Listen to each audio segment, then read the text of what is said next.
இப்போ தற்போது சமுதாயத்தில் நடந்துகிட்ருக்கிற அந்த பெண் குழந்தைகளுடைய கொடுமை சட்டத்திற்கு எதிராக நடந்துகிட்ருக்கிற இந்த சம்பவங்களெல்லாம் பார்க்கும்போது நான் வன்மையாக கண்டிக்கிறேன். இன்றைய சமுதாயத்தில் சமுதாய சீரழிவுக்கு மிக முக்கிய காரணம் நம்ம சமுதாய அமைப்பு. அது மட்டும் இல்லாமல் பெண் குழந்தைகளை வளர்த்தும் போது அவங்களுக்கு அவேர்னஸ் சொல்லி கொடுக்கணும். அட் த ஏஜ் ஆஃப், அதாவது ஒரு குறிப்பிட்ட வயசுக்கு மேலே வெளி உலகத்துடைய நாலேஜை உருவாக்கி எங்கே போகணும், எங்கே வரணும், எங்கே போனாலும் பெற்றோருக்கு சொல்லணும். அதே போல் தன்னை சுற்றி நடக்கக்கூடிய அனுதினமும் நிகழ்ச்சிகளை வீட்டில் இருக்கவங்கிட்ட சொல்லணுங்கிறது மிக முக்கியமான ஒன்று. அது தவிர பெற்றோர்கள் மட்டும் கவனித்த பத்தாது, பெற்றோர்களுக்கு பெண் குழந்தைகளை பாதுகாக்க மட்டும் கட்டாயம் இல்லை, ஆண் குழந்தைகளையும் பாதுகாக்க வேண்டிய சூழ்நிலை இப்போ வந்துருச்சு. ஏன்னா ஆண் குழந்தைகள் பெற்றோர்களால் நல்ல முறையில் வளர்க்கப்படும் பொழுது தான் ஒரு பெண் குழந்தைக்கு பாதுகாப்பு கிடைக்கும். ஏன்னா பெண் குழந்தைகளுக்கு தன்னுடைய வீட்டில் தாய், தன் சகோதரி, தன் வீட்டில் தன் கூட பிறந்தவங்களையெல்லாம் எப்படி ட்ரீட் பண்ணணுமோ அதே மாதிரி தான் வெளியில் இருக்கிற குழந்தைகளையும் ட்ரீட் பண்ணணும். இப்போ நவடேஸ் கொஞ்ச நாளாகவே ஆண் குழந்தைகளும் காணாமல் போயிட்டுருக்குறாங்க. அது என்ன காரணம்னு தெரியல. அதான் அரசாங்கம் பார்த்து சீக்கிரமாக இதனுடைய தகுந்த நடவடிக்கை எடுக்கணும். இப்போ நடக்கிற ஒவ்வொரு சம்பவத்துக்கும் போதையை உபயோகப்படுத்தி தான் இதெல்லாம் நடக்குது அப்படிங்கிறது வெளியே தெரியுது. அப்புறம் social media also one of the reason. அந்த சோசியல் மீடியாவை பார்க்கும்போது ஒரு இன்னசென்ட்டாக இருக்கிற குழந்தைகள் கூட அது மேலே அவங்களுக்கு க்யூரியாசிட்டி வந்துடுது, என்ன what is going to happen, இதெல்லாம் யூஸ் பண்ணனாங்கிறதுனால. அப்புறம் ஸ்கூலுக்கு முன்னாண்ட அதே போல் மற்ற குழந்தைங்க நடமாட்டுற இடத்துல எல்லாம் இந்த போதைப் பொருட்கள், கஞ்சா போன்ற சில போதைப் பொருட்கள் விற்றுட்ருக்கிறதா சொல்கிறாங்க. ஆனால் அதை அரசாங்கம் தடுத்து கொண்டு இருக்கிறதா தான் சொல்கிறாங்களே ஒழிய, ஆனால் டோட்டலாக இராடிகேட் பண்ணலை. பிலோ 18 இயர்ஸுக்கு தான் இந்த போக்சோ ஆக்ட்னு இருந்தது. ஆனால் இப்போ அந்த பிலோ 18 இயர்ஸ் குழந்தைகளுக்கு கூட வீட்டில் இருக்கிறவங்க யாரும் சொல்லித்தராத காரணத்தினால அவங்க ஸ்கூலுக்கு போயிட்டு லேட்டாக வந்தாவோ இல்லை வேறு வெஹிக்கிளில் போயிட்டு திரும்பி வந்தோன்னா இன்றைக்கி ஸ்கூல் லைஃப் எப்படி இருந்ததுனோ கேட்குறத பெற்றோர்கள் அதை ஒரு கடமையாகவே ஏற்றுக்கணுன்னு நான் என்னுடைய பணிவான வேண்டுகோளை வச்சுக்கிறேன். அப்புறம் மேலும் பெண்களை படிக்க வைக்கிறது அது ஒரு குறிப்பிட்ட காலத்துக்கு அப்புறமே அவங்களுக்கு அறிவு வருது. ஆனால் சின்ன குழந்தையாக இருக்கும்போது அவங்களுக்கு அறிவு வர்றதுங்கிறதே அவங்க வீட்டில் இருக்கவங்க சொல்லி கொடுத்தால் மட்டும்தான் அந்த அறிவு வரும். பொது அறிவு என்பது வீட்டில் இருக்கிறவங்க சொல்லி கொடுக்குற அறிவு தான். அப்புறம் ஆசிரியர்கள் முதல்ல நீதி போதனை வகுப்புன்னு ஒன்று இருக்கும். அந்த நீதி போதனை வகுப்பில் குழந்தைகளுக்கு சமுதாய சீரழிவை சொல்லி கொடுத்து அதுக்குண்டான வழிவகுக்கிறது எப்படிங்கிறதையும் சொல்லித்தரணும். எது தர்மம், எது நியாயம் அப்படிங்கிற சில நீதிகளை அவங்களுக்கு சொல்லி கொடுத்து அவங்க அறிவை சிறு வயதிலிருந்தே அதை டெவலப் பண்ணி வைக்கணும். கோ எஜுகேஷன் இருந்தாலும் கூட இந்த பெண் குழந்தைகளை தனியாக பார்க்கும்போது அவங்களுடைய கண்ணோட்டம் வேறு வேகமாகுது. அதில் வயது வேறுபாடு இல்லாமல் தவறுகள் நடந்து கொண்டு தான் இருக்குது. இப்போ இந்த பாண்டிச்சேரி நிகழ்ச்சியை பார்க்கும்போது ரொம்ப மன வேதனையாக இருக்கிறது மட்டும் இல்லாமல் பெண் குழந்தைகளுக்கு என்ன பாதுகாப்பு, வெளியே அனுப்பிச்சா வீட்டுக்கு பெண் குழந்தைக்கு வர வரைக்கும் பாதுகாப்பு இல்லாமல் இருக்கிறதுனால பெண் குழந்தைக்கு ரொம்ப மிகப்பெரிய இம்பார்ட்டன்ஸ் கொடுக்கணும்.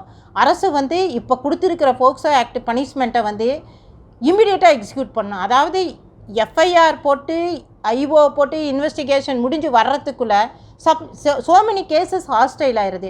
ஆனால் நான் சொல்கிறது என்னென்னா, இந்த துபாய், அந்த சிங்கப்பூர் மாதிரி இருக்கிற கண்ட்ரீஸில் எப்படி பனிஷ்மெண்ட் கொடுக்குறாங்க, அதாவது பப்ளிக்கில் திஸ் இஸ் அ ஸ்ட்ரிஞ்சன்ட் அஃபென்ஸ்ன்னு சொல்கிறாங்க. ஆனால் பப்ளிக்கில் ஒருத்தருக்கு அஃபென்ஸுக்கு எக்ஸிக்யூட் பண்ணினோம்னா அப்போ தான் மற்றவங்களுக்கு ஃபியராக இருக்கும். ஒரு லேண்ட்மார்க் ஜட்மெண்ட் வந்தால் ஒழிய இனி ஃப்யூச்சரில் இதை எராடிகேட் பண்ண முடியாது. ஆனால் நம்ம மனித உரிமை நியாயம்னு சொல்லி ஒருத்தனுக்கு பனிஷ்மெண்ட் கொடுக்கும்போது அந்த பனிஷ்மெண்ட்டை குறைக்கிறதுக்காகவும் சில சமுதாய அமைப்புகள் இருக்கிறதுனால அந்த ஒரு ஹேங்கிங்கை சென்டென்ஸை எக்ஸிக்யூட் பண்ணக்கூடாதுன்னு சொல்லி பிரசிடென்ட் லெவலுக்கு போய் அந்த அஃபென்ஸை குறைக்கணும்னு நினைக்கிறாங்க. ஆனால் இந்த மாதிரி போக்சோ ஆக்டில் இன்வால்வ் பண்ணுறவங்களுக்கே இம்மிடியேட்டாக ப்ரீவியஸ், அதாவது ஒன்ஸ் எஃப்ஐஆர் போடும்போதே என்டையர் அஃபென்ஸை ஒரு கேதர் பண்ணி அதுக்கு ஒரு ஃபார்மேட் கொடுத்துட்டு அதுக்கப்புறம் அவங்க ட்ரையலுக்கு வந்தால் ஸ்பீடி டிஸ்போசல் பண்ணி அவங்களுக்கு பனிஷ்மெண்ட் வாங்கி கொடுத்தால் ஒழிய இந்த அஃபென்ஸை ஃப்யூச்சரில் எராடிகேட் பண்ண முடியாதுங்கிறது என்னுடைய கருத்துக்கள் சொல்கிறேன். அதாவது மக்கள் முன்னாண்ட பப்ளிக்காக வெளியில் தெருமேல் அந்த டெல்லியில் நடந்த அந்த நிர்பயா அது ஒன்று தான் மக்கள் மத்தியில் இருக்குது. வேறு அஃபென்சஸ் எல்லாம் சொல்ல போனோம்னா வெளியில் வரலைங்க. ஸோ மெனி கேசஸ் அப்படியே சப்ரஸ் பண்ணிட்டாங்க. இப்போ லேண்ட்மார்க் ஜட்ஜ்மெண்ட்டுனா ஜஸ்ட்டு பனிஷ்மெண்ட்டு தான் கொடுத்துருக்காங்க. அது நாம் அத்தாரிட்டிஸில் ஃபுல்லாக பார்த்துக்கலாம். அதாவது ஒவ்வொரு கோர்ட்லேயுமே இந்த இந்தியா கானூன் எடுத்து பார்த்தோம்னா எல்லா ஜட்ஜ்மெண்ட்டும் வருது. ஆனால் மக்களுக்கு ரீச் ஆகிற மாதிரி ஜட்ஜ்மெண்ட்டு பெருசாக அவங்களுக்கு ஃபியர் கொடுக்குற மாதிரி ஜட்ஜ்மெண்ட் இல்லைங்க இப்போதைக்கு.